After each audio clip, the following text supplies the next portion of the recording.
I'm Mauger, and I have been working with Inletkeeper in Homer for, this is going to be my 19th summer. So I've been around a little while, and I've spent many happy days on the Mauger River, happy days in the summer and the winter. And so what I want to share with you is some of the long-term work that we've been doing, some of the things we're learning, and a little bit of kind of current events going on kind of right now in the river. So I'm going to talk about stream temperature, Chinook, and breakup. So we have been putting little temperature loggers in the Anchor River down right by the bridge for 15, 16 years now. I started putting these loggers in the river back in 2002. We were just trying to do some basic information about the river and realized that we actually had some warm temperatures, and so we decided to just keep taking temperatures.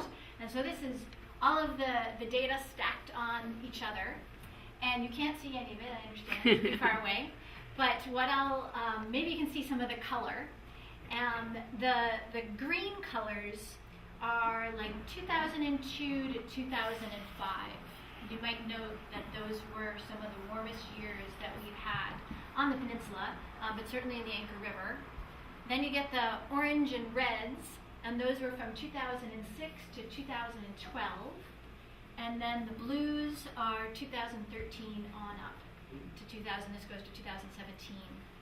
The other things you might notice are these temperatures here. So these are temperatures that are important for salmon. They are kind of the thresholds where salmon at different life stages begin to feel some stress. And so what you can take away from this is that we are seeing temperatures in the river that are stressful for the eggs, for the little guys as they're living in the river for a couple years, and even for the adults as they migrate upriver in May and June. These are temperatures that, where they've done research in other states, these are not actually based on Alaska fish, but in other states in labs, and figured out when the fish begin to have physiological stress, so when they start to behaviorally be impacted by the temperatures. So for the lower one, that's for spawning and egg incubation, and then juvenile rearing at 64.4 and adult migration at 68 degrees. And if you've been out there fishing, 68 degrees, that is hot. That's really warm in your waders, holy cow. So yeah, the fish feel it too. And so that's kind of what we're tracking is are those temperatures happening, and are they happening more frequently? And what can we do with that information to help us understand what's going on with our fish populations? So another thing we can't see. But what I can tell you here is this is part of, we're looking at how temperature and flooding might impact our Chinook populations. I'm sure you are all well aware that the river is not supporting the populations that it once did, and that that's not unique to the Anchor River.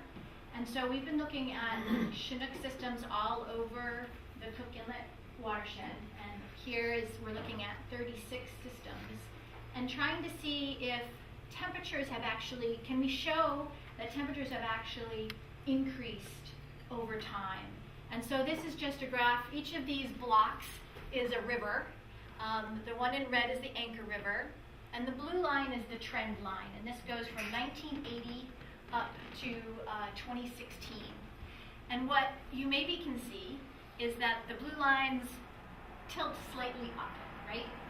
So what we found is that for the Anchor River, that we're seeing, get this little arrow off of it, so this here, that in the Anchor River, that our summer average temperature, so that's an average of the entire summer season, that we're seeing a 0.24 degree, and this is in Celsius, per decade increase. So every decade, the summer temperature is increasing about a half a degree Celsius, or about 5 to 7, or 0.5 to 7 degrees Fahrenheit. So, so we do have the information that the rivers are warming over time. We've also done a lot of looking at floods over the years. And this is a project in progress. We hope to have a manuscript or a paper out fairly soon this year. But we are seeing impacts of fall flooding and warm summer temperatures on the productivity of systems in Cook Inlet. So you might have heard that people are pointing to the blob out of the ocean as the cause for why the Chinook might not be doing well, or at least one of the reasons. Well, there's also some in-stream issues that may be part of the story about why our Chinook populations aren't doing well. So that's some new research going on. How many of you recognize this? So every time you drive across the bridge over here, you might notice on the left side, as you're heading out across the bridge, there's this little setup, and that is a air and water temperature sensor, and it's real time. So you can actually go on this website here, inletkeeper.org, our work, healthy habitat, real-time temperature sites, Anchor River. Or you could Google Anchor River real-time site, and you'll probably find this site. And it gives you up to every 15 minutes in the summer, or right now I think we're still at an hour interval, you can find out what the temperature of the river is. So if you're an avid fisherman and have a little bit of sense of when the fish like to bite, this might be a nice resource for you to think about when it's time to get out there. And that's been going since 2013, so I hope you'll check it out. So this last slide I have is a little bit of a test of our collective understanding about the river. So does anybody have it in their head, when does the Anchor River typically open up? What's it? Lynn, I knew you'd have to guess. 14th of April. 14th of April. Anybody else? Earlier, later? What's typical? What feels about right?